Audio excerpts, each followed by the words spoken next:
I think we are live. I'm gonna give it one moment for Pika to hop in the room and let us know audio is working. Verify that the audio is working.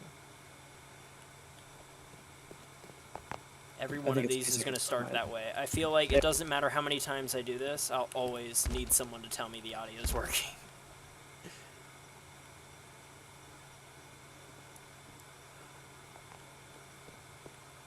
I see it. Pika has like dust coming off of it. All right.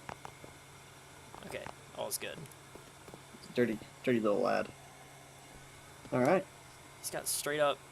Ooh. Ooh, what Dawn. was that? It is dawn. Whoa. This is upon us. It means it's time to start the State of the Game address. These wee travelers here are to begin our journey into Ba Sing Se. Yeah. Thank you for the hashtag, Pika. We're just gonna, while we're doing this, so, well, for starters, I want this series to be called the State of the Game Address. We're gonna do it, periodically, to do just that. State the game, wait. Nice. State the address of the game, or address the state of the game, rather.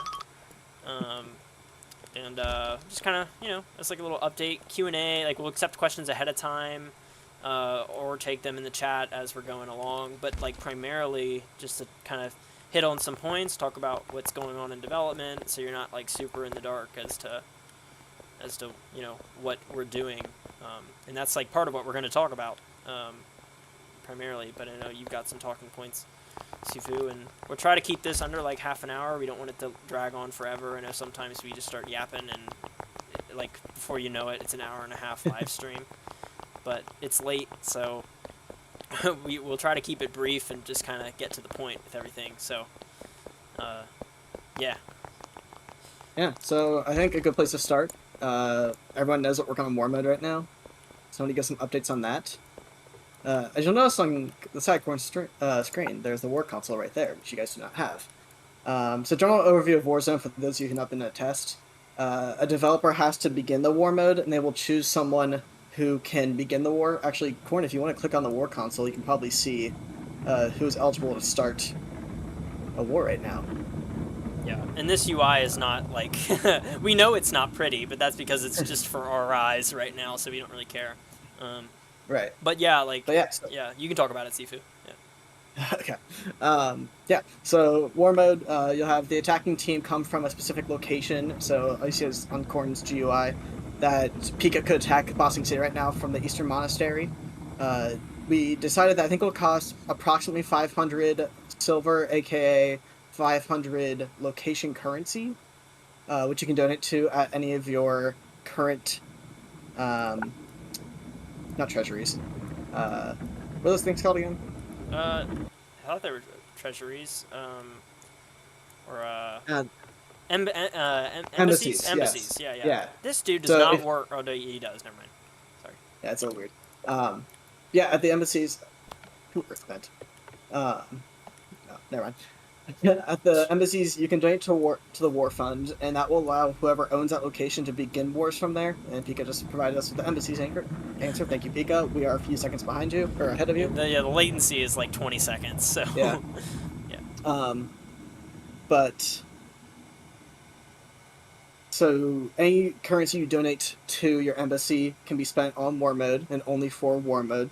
Allows that person, whoever controls that location, to spend those funds by starting a war or using them on perks in the war. So some of those perks we've already flushed out are a war drum, which can be used to scare away the enemy's bison, which I think is very helpful for a lot of people. It makes attacking some places extremely difficult, such as Ba Sing Se. There's also, you can buy additional lives, you can buy food for your team, you can buy healing hut at your spawns. There's a lot of things that we have in mind. We're only going to continue to add on those even after war mode comes out. So that's kind of where we're at right now. We'll also be including Outpost as well, which we've also almost completed that portion of war mode. Corn, do you want to talk a little bit about Outpost? Yeah, so one thing, like one of the main things we noticed with wars is that they get really stale in the sense that like everybody just kind of ends up at the flag. Like once the war has gotten started, like everybody just rushes to the flag, and it's like, okay, defend the flag with your life, and everyone's just there. And it just gets crowded, and there's just like, it's just like spam attacks, you know, kill everybody, and there's like no real strategy other than just like run to the flag. So our fix for that is to make outposts in each location, and every location has special spots for their outposts that we hand-picked, and they are subject to change as well. We just want to get things rolling. And outposts are basically like mini flags that you have to take before you can take the main flag. So if you haven't gotten all of the outposts, you can't even begin to take the main flag.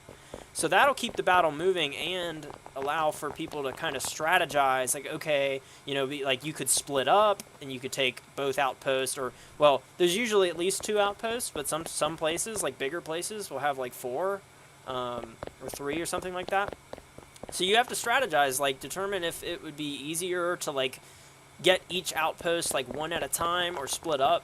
And I should also clarify that the way the outposts work is once the attacking team takes an outpost, it's theirs. Like, so the defenders can't take the outpost back once you've completely taken it. However, before it's completely taken, it behaves the same as like the regular flag, where it's just like okay, like you fight over it until somebody takes it. But yeah, I think it'll make wars take a little longer. I don't think they'll be as stale, and I, like, most importantly, think it'll allow people to kind of strategize how they want to take down a location. Yeah, exactly. And I think a big portion of this too is that there will still be a big fight at the end for the main flag. But at that point, hopefully a lot of people have lost lives trying to fight for the outpost flag.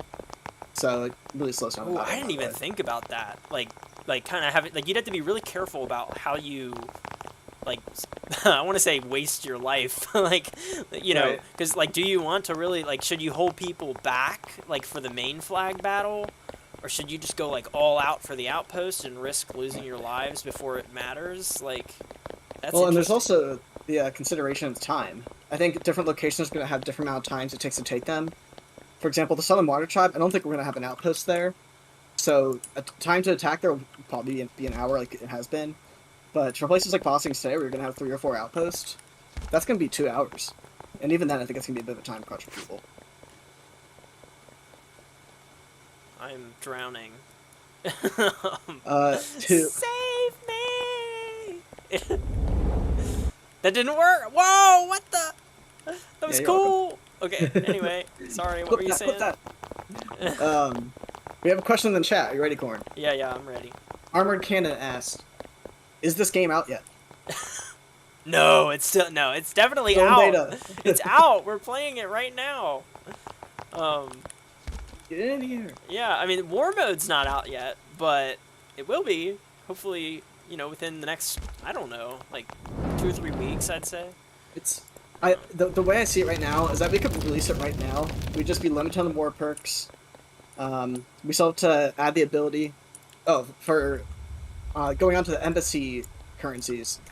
So the currency sits within the embassy, but whoever owns that embassy can transfer those coins to any other location, ones that they own and ones they may not own. So if you're an ally of the Southern Water Tribe and you want to send them some coins before they get attacked, go ahead. But the con here is that once they're transferred, it belongs to the other location. They can do whatever they want with those coins. Or if they get attacked and taken over, those coins now belong to whoever took it. Ooh. So there is a risk involved there. Yeah. So you also want to try to spend as much of your coins in War Mode as possible if you think you could lose. Man, that's crazy. I kind of forgot that we were even doing that, like the whole like funds transferring thing. But that's not like being released with everything else, is it? Or are we is that like later down the pipeline? I think that's going to be one of the last things I say. The things that I think are a necessity for releasing War Mode are that. I think we need to add 2 war perks. We only have add 2 more war perks. I only have 2 done at the moment. I think Healing Huts would be a good one, and the Food Crate would be the last 2 that we could include for now. Oh, yeah. And then aside from that, I think Outposts are finished, and I think we'd be good to go from there.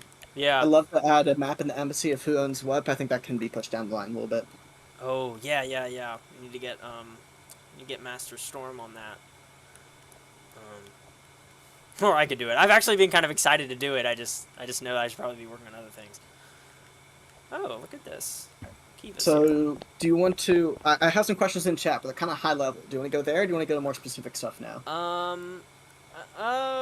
I mean, as far as like war mode stuff, that's about it, right? I mean, there's no war modes. Yeah, no war mode's the main thing we're like devoting our time to right now. In case you're just wondering, like, because war mode is not something that like I feel like it hasn't gotten a lot of hype, but it is true that like once it's released, it's not really like player facing unless there's like an event, like because currently the way it's gonna be is like only like admins can initiate a war, but we would do it on behalf of anyone who wants to. But at some point, we want to make it so that any location leader like has access to this war console, so they can like initiate their own wars. But for a while, we kind of just want to supervise and make sure everything goes as planned and that there's nothing broken. Right, we don't sneak attacks. We want people to be able to have a chance to actually get to their location and defend it. Yeah, so we kind of want to keep a little bit of a handle on it. But I think that it's going to add a lot of fun to like events in the game, and it'll also add a lot of lore to the game, because I think lore is a lot of fun, but only if it's fair and well organized and stuff. And I think having this system built into the game will really facilitate lore and just like events in general. Also, I'm heading over to the university, by the way. Oh. But, okay, so I think this actually kind of leads well into Soapstud's question, which is, so what's really the end goal of the game? Do you think it will always be a game that centers around the community, or would it be possible for people to have enough content to where they don't even need to be in the Discord to have fun? That's ideal. That's actually, that is a very, those are two very strong things we have to keep in mind, because one thing is, for a lot of the active players to keep them in game, I think building the community and adding lore to the community is probably the biggest thing for a lot of them. But I absolutely agree that people who aren't in the Discord should be able to play this game on repeat and have plenty of stuff to unlock. So going down that route, I want my next big project after War Mode, and I think it'll go much faster than War Mode, would be to have a customizable character screen. So there'll be plenty of different avatar-themed attire you can choose to wear in-game. There might be a game pass for actually being able to wear your own outfits. Part of this being so it can fix people like Bax or Bruh who wear ugly packages for duels. Got him! Force them to wear something normal. Bruh was in the chat before, I hope you heard that one. Yeah. But I think there can be a lot of cool things that are unlocked with this, like different colored capes for masters or something, or certain levels get different customizable things. I think there's a lot of opportunity there to make some items really difficult to get unless you played the game a lot and you've done a lot of exploring and kind of earned that reputation over time. Yeah, that's true. I think, like, for me, I really cling to the people that are, like, dedicated to the game, and that have been on for, I mean, there's been, like, at this point, there's, like, a good chunk of people, like, at least a dozen people that have been with us for well over 2 years. And there's some that have been with us for, like, 4 or at least 3. And it's just like really impressive that we've had people like that, and we want to keep them happy. And I know that like in game like things like unlockables and all of that will make them happy, but I also know that like those of us who have been here for a long time, we crave war and we also crave lore. So we want conflict, not the social kind, but the kind in the game anyway. But yeah, we definitely want to make the game something that's more accessible to just like anyone who just like randomly stumbles across it and is like, oh, what is this? And then they end up playing it for like hours on end. And I know that there are some people that are willing to put in the time and like really figure out how the game works. And when they do figure it out, they can spend several hours playing it without like any, like they don't even know there's a Discord, and yet they still fall in love with the game. But it's not like, I'll be the first to admit, this game is not addicting. You can't play it for hours on end. Unless you're with a bunch of friends or something, it's difficult just to play this game by yourself and, like, really enjoy yourself. So I want to get it to the point where there's, like, so much that you can choose to do, and that there's a lot of, like, I want to say repetitive tasks, not boring, but just, like, things that you can do that are satisfying. I'm thinking about, like, digging a cave in Minecraft, like it's monotonous, but I love it. Like, I just want to do it. And so I'm hoping that we can get some stuff like that in here. I know repeatable quest is kind of one of the things that's been in my pipeline for a while. It should hopefully make leveling less boring. I thought we already. I guess we don't already have those out, do we? No, we don't have repeatable quest. Okay. And like more quest in general is something that we've been like just waiting to do for a while. So we'll definitely add more quests. Quests are pretty difficult to make, though. I don't think people really understand how much work has to go into a quest, like even a simple one. Right. Like, I think we're almost at the point where we made YouTube. We were gonna make a YouTube video so that Storm and Brock can start making their own quest. yeah, because like they're so I mean, they are sort of procedural, but not even like every quest is like a little bit different, and it has like its own challenges to make one. So it's not just like a plug and chug, like crank them out type thing, unless you really like dedicate time to do it. Right. There's a comment I want to address. Soap says, "Man, sneak attacks are a throwback." Yeah. He also said, "Yeah, I'd be down to help model retexture some items we use for this game. It would be so cool." No, I think that's something I'm really excited about for customizable character screens. Is that the community can definitely get involved there, and it's really not that hard to make a bunch of different versions of an item once we have the initial like shape of it down. So I'd be really excited for people to get involved there. And then, something you just mentioned that I wanted to touch on. Was it repeatable quest? No, it's not repeatable quest, unfortunately. Oh, we were having this discussion in Discord earlier about having, oh shoot, where you have to track someone down and kill them. What's that called? Bounties. Bounties, yeah. We don't want to incentivize killing people, especially noobs. And even if you opt into it, I feel like people can just trade bounties back and forth and earn like unlimited money. Oh, yeah, that's the part of it I forgot. But there's something that someone mentioned that made me think of it. Oh, we forgot how this just happened. So I'm gonna fix that bug. Get away from it, it's loud. Is have a mode where you can challenge someone to a duel.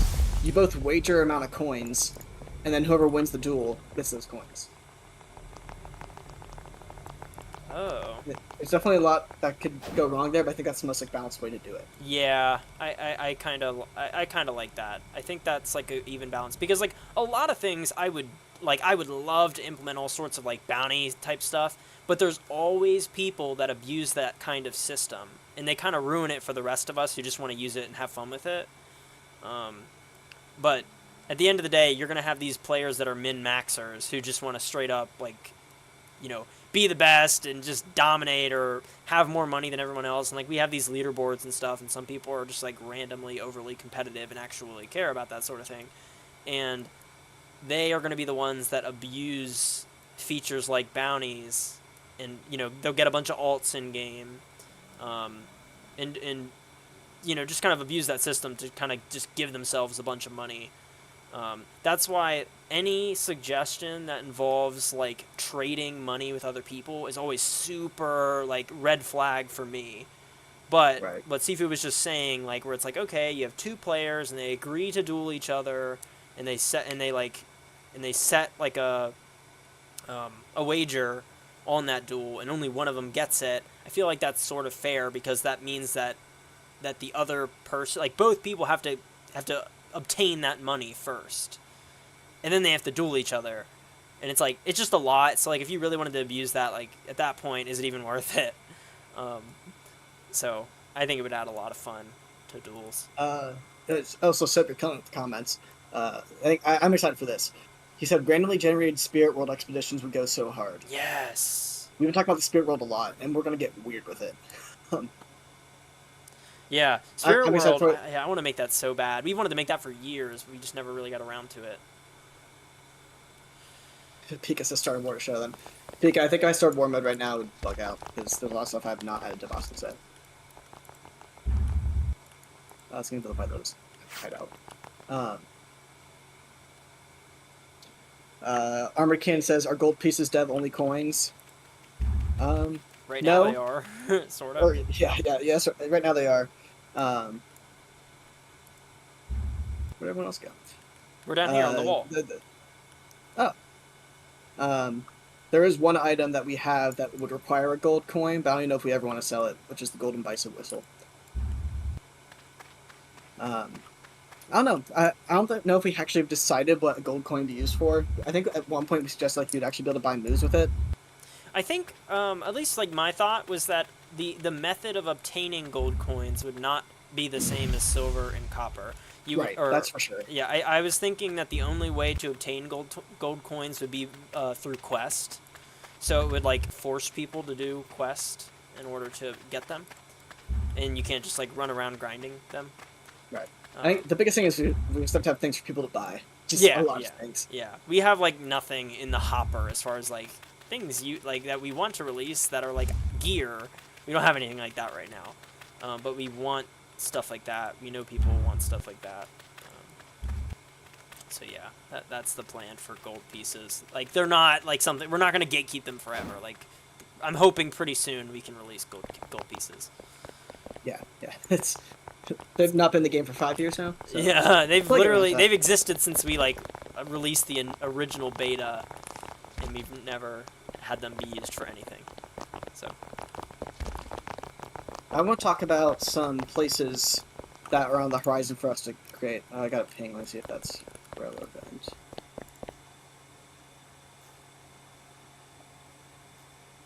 Oh, okay. Storm actually said a good thing for duels would be to have a tax on duels, so that you can't like totally farm it, even if you wanted to. a tax? Oh, a tax. Oh yeah. That's not a bad idea. Yeah. But we did get one question from Kawaii. She asked, when is Ember Island getting released? I think, Storm Gamer. yeah. Can we pass that question to Storm? I don't think he's actually listening right now. I think he had to drop. Yeah, but Storm was tasked. Well, Storm and Epic. I'm not gonna cut. I'm not gonna put all the blame on Storm. Storm and Epic were both tasked with completing Ember Island, and I remember back in June being very adamant that it gets finished before July, and it is October. So. As of now, I think Epic has kind of done his part, and we're just waiting on Storm to finish the Ember Island Theater.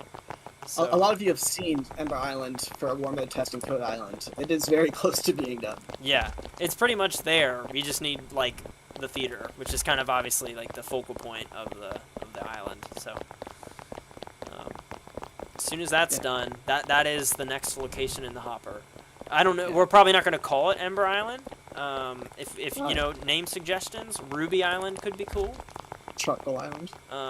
Amber Island. Whoa, there you go. Ooh. Yeah, that's probably it. Sorry, you can't beat that. No, I cannot. Sopos said, I think special armor and stuff that you can only get from bosses or quests would seriously get some people back to the game would be a fun concept. Bosses! Oh yeah, there's gonna be boss battles. Corn has a really cool model he's been working on. Yeah, I just like have it like as soon as I start on that again, I know I'll be hooked, and I know that I will finish it. So when I get back to that, as soon as I finish like helping out with war mode and stuff, I might prioritize that because it sounds fun to me. So that's the thing with the balance as developers. They're like, what needs to be done versus what do we think would be fun. Yeah, because we get kind of burnt out doing some stuff. So. Yeah, like war mode at first was a lot of fun and it's super driven, but now like when you hit the back end of it, like the middle portion where you do a lot of backside code that people won't see, it becomes a bit of a drag. But now that we're in the end game again, it gets a lot more exciting because now we're making war perks, which are like very visible to people. Yeah. Or which will be. Other locations that I think are on the docket soon. Epic is working on the Great Divide, which will be part of the Central Earth Kingdom. Yep. A while ago, Fezzi made the Sun Warriors location, which looks great. We are holding off on releasing that until we make a quest for it. Yeah, that's kind of the only thing, because if we release Sun Warriors, we have to release, like, a sub, and if we're going to release a Tier 2 sub, then we need to have the other Tier 2 subs ready, otherwise people will yell at us. So that might be a while, but it's beautiful, so, like, the location is absolutely ready to go. We just need the quest for it. So it says, at that point, just hand Ember Island over to me. Storm ain't finishing it. If I get turns right now, I can finish Ember Island by end of October, 100%. Get me weak. Well, I actually do think Storm's been working on it. Like, and he's really almost he's very close to being done, I think. But to be fair, we're trying to like finish up war mode on it too, so that like when we do put it in, it's ready to go for war mode. That's true. So like he kind of has some leeway, but like once war mode's done, which should be in the next couple weeks or so, or once we're ready to release it, which should be in the next couple weeks or so. At that point, we'll be like, okay, is Ember Island done? Because it better be. So, yeah. Other locations in the docket. I know I really want to get the Northern Air Temple and Boiling Rock out relatively soon. Boiling Rock, that'd be so fun. I know. I feel like we have to finish the air temples though. Like we're just so close. That's true, but I'm also like, oh, poor Fire Nation. They only have like 2 locations to their name, even though one of them's massive, but still. Yeah. Mounts. See, mounts is like, that's an exploratory thing for me. Like, I have no idea how to get something, like a land vehicle, operational, such that it can, like, seamlessly, like, go up, like, steep hills and stuff like that. Maybe it's not that bad. Like, honestly, if I invested some time into it, like, I haven't invested hardly any time into it, but if I did, it would definitely be exploratory. I think that's what's keeping me from doing it, because it's like, I don't know what to do. Like, I'd have to do a lot of research before I can actually start building things that people can ride around on. But when mounts do come around, I want to have everything. I want to have eel hounds, I want to have ostrich horses, I want to have Earth Kingdom tanks, I want to have tundra tanks for Fire Nation. I don't think Water Tribe really has anything. Oh, seals. I wanted to have seals and they could, like, ride around on the ice super fast. Oh, and for reference, like, we know that sand sailors already exist, but the thing about that is, like, the desert's closed off. There's no ocean there. Mm-hmm. So if someone managed to escape from the desert with a sand sailor, you could take it across the ocean. Yeah, it just tries to stay on the same plane all the time. So it doesn't, like, it's not affected by gravity. It can go up hills, but even when you do go up hills, it's trying to move down. So, yeah, sand sailors are, like, really ghetto-ly made, but it's okay, because the desert's closed off. Oh, Soap says, I've been thinking about doing Jet's Forest, because of how much I love the aesthetic. I could probably finish that soon, too. I think that'd be a cool place to have. I'm surprised we actually... Yeah, we were going to include that in Central Earth Kingdom. Right. Because Central Earth Kingdom would include... I think it would include Jet's Forest, probably the Cave of Two Lovers, and also the Great Divide. I'd like to have, like, all of those together, maybe. We have offered Fezzy Dev in the past. He does not want it. Yeah, Fezzy does not want to be a dev, but we've definitely offered it. Soap's buildings are really good. There are some that exist already on Ember Island, so, like, might extend that offer to Soap at some point. That's true. Get him in the dev training program or something.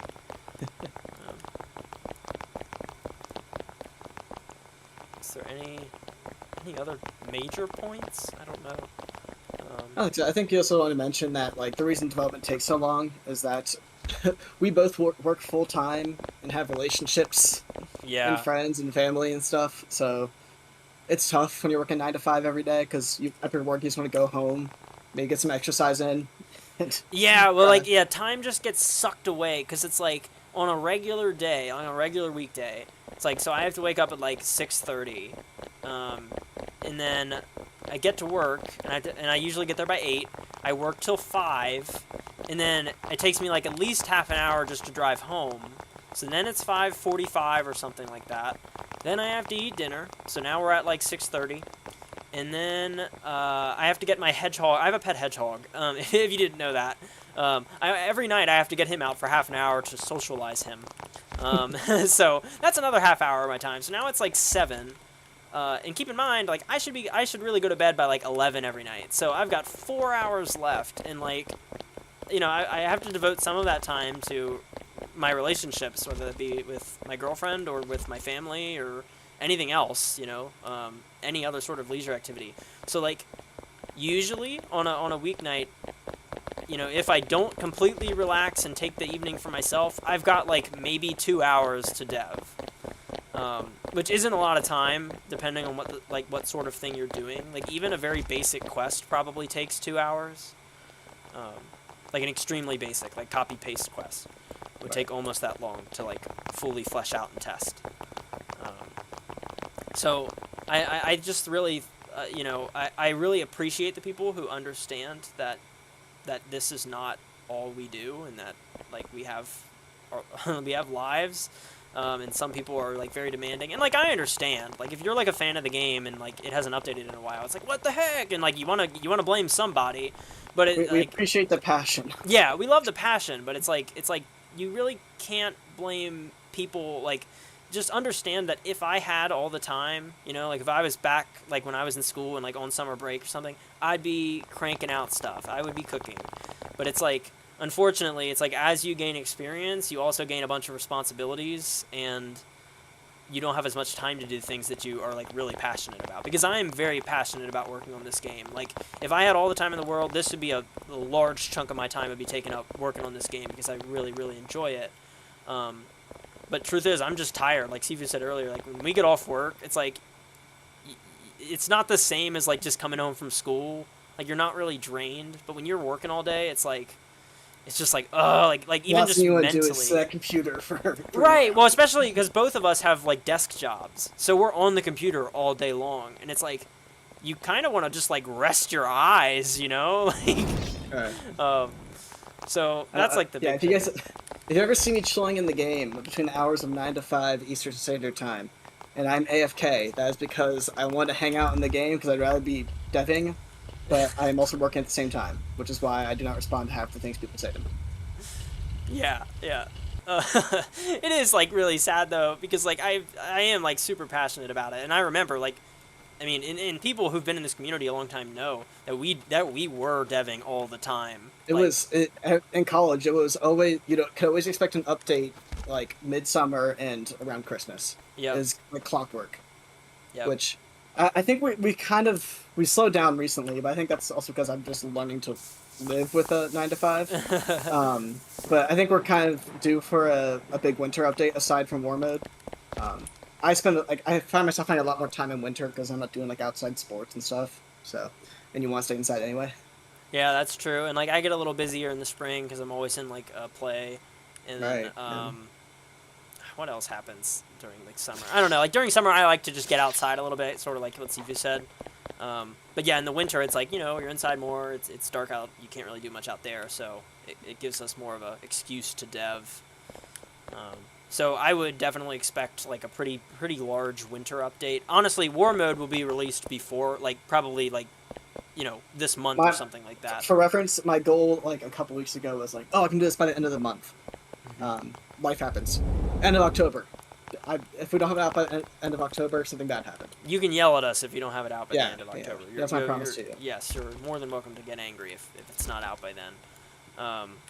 But so we'll have war mode, and then even I'd say in December we'll have something else pretty nice. Let us know in the chat and comments. Like, what's the number one thing you want to see?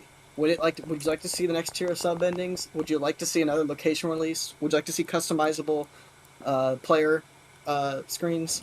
All those are things we want to do in the future, but prioritization is a difficult thing to. Yeah.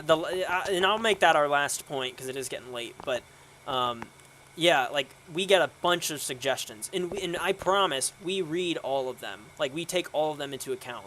We don't always read all of like the commentary on them, because sometimes there's like hundreds of messages and it's just like, what? But as far as like the suggestions channel in the Discord, we look at every single one. We don't just ignore them. Even if we don't like vote on them, it's usually because we're torn as to whether or not we want to just be like, yeah, that's a good idea. But we read them all, and the big thing is like we love like 90% of them are like, yeah, that could work, like that would be cool. But it's all about prioritization. We only have so much time, so like my number one thing I'd want to know from people is what their priority is, like, because you have to make those decisions. Like it's easy to just spit out a bunch of ideas and be like, do it. If you want stuff done, like if you want certain stuff done, you have to tell us specifically what you want the most. What's the most important out of all the suggestions out there? that will actually really guide our direction in development. Some comments I like to read. Bruh says, I like to see reworks from Bruh, and I hate him. I agree with the first comment. I'd also like to see reworks from Bruh. Bruh, shout out to you. Every time you actually finish a move, I get really excited to see it, and I love it. Please more. Please. Yes, please. Please. Second comment, I hate him. Well, no, we love Bruh. Most of the time. We love bruh. Make that t-shirt. So it says, give 3 months, I'd be pumping out the most obscure locations from forgotten episodes. Yeah, do it. So, I mean, we love using the community stuff. I think that gets a lot of people excited, and you have a sense of pride, too. Love to include... What the heck is happening to me? Oh, it's the Colonel Cannon. What is happening? Soap says, in all honesty, I think that armor and gear would be the most important, as it's probably the best way to keep player retention. I kind of lump that in with customizable character screens, because that's a whole beast I've not exactly mastered yet, is learning how to work with hats and stuff. But you know that's what? definitely I think armor and more stuff isn't even that tough. I think it's not. that we could add pretty quickly if we really wanted to. So we'll have to do that. Yeah. Something else, like I'll briefly point this out. I know I said that like we'd be done, but I'm in no rush. It is in my agenda. At some point, I want to rework this whole like backpack UI. I really do. It's not good right now. Like, I mean, it's not terrible, but like I want to make it more like consolidated. I want it to be smaller. I don't want it to just like take up your entire screen. And I also want it to be so that like I think my main motivation for doing this is like when you display something or eat something, I want you to be able to see yourself doing that instead of having to quickly be like display and then close your backpack. So I want it to be like all on like the left side, like just fit like same size as like the chat window would be really cool. And I think we can do that. I think I underestimated like how readable small font is. So. Oh, the thing most dreadful in the rework line of things is mobile controls. No one wants to do that. Yeah, no, everyone kind of just hates making things work on mobile. And yeah, anytime you make any modifications to any UI at all, like we always have to consider mobile, and it's like it's just the worst part of messing with the UIs. Like we just hate doing that. We need to do it. We acknowledge the mobile players are a large portion of our base. We care about you. Yeah, we care about PC more. Yeah. The truth is, like, whenever we build something, we always build it for PC first. It's really painful, too, because for people who don't have a PC, or they don't have a good PC, like, I'll see, like, screenshots from the game, and they have the graphics quality on, like, 2, and they're embossing, saying, like, it's so beautiful, but you have no idea. Yeah. It pains me. Yeah. Like, they can't even see the inner ring from the outer wall. Or they can't see the third wall or whatever. They can't see the lower ring from the outer wall. And it's like, what? But, Why Does This Exist says the 2022 game Sifu is my favorite game. This is still the 2022 game. It really hasn't changed that much over time. We missed the giant map. I don't know when we split that up. That was before 2022. I think it was 2021 when that happened. Right. Yeah. So it says make the game PC exclusive. As tempting as that is, we care too much about our mobile players. Yeah, there's quite a few actual mobile players. Like, there's people that I wouldn't even think are mobile players that are mobile players. And I'm like, wait, what? Like, I have to be reminded of that. And every time it shocks me. Because I don't know how people play anything. I don't know, like, it's not even that I, like, can't stand mobile players on this game. I just don't understand how anyone can play on mobile, period. Like, on Roblox. Yeah. Not just this game, but just Roblox in general on mobile. I don't understand how that's enjoyable, but whatever.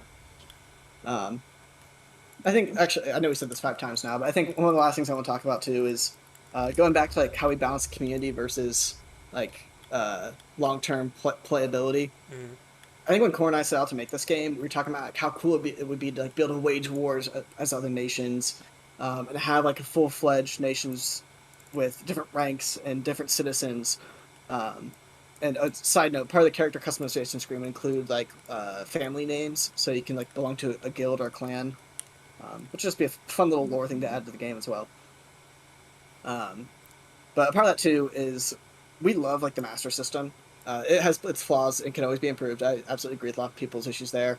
Um, but it's the best way to grow that system is to welcome new players and grow the community, which is why we've started advertising more. I think we want to have some more things like built out and fixed before we spend a lot of Robux on advertising. Um, but just make sure you're like nice and welcoming to new players, because we realize this game does kind of have a bit of a difficult. It's a bit difficult to start. It's not the most user friendly to begin with. Yeah, But it does have a bit of a learning curve. yeah, yeah, no, be nice to the community, make friends, and recruit them to your various factions. Yeah. The last thing I will say, and this is time number 6 that we've said that. Yeah. But referring back to a question we got earlier, which was like, what is the end goal for this game? The end goal for this game is to recreate the entirety of the ATLA universe, not LOK. Pointing that out. We're not doing that. We're not making Zaofu. We're not making Republic City. But we want everything that was seen in ATLA to be recreated on Roblox so that you can go there yourself and live it out, and like essentially, like if you were to role play the entire series, you could do it in the game and you'd be able to go to every single location that you ever see. And I think we've done a pretty darn good job of that. Ba Sing Se is a wonderful example of how that worked out wonderfully. And we try to be as accurate to the show as possible. Like, you wouldn't believe how we just look back and forth between like literal screenshots from the show.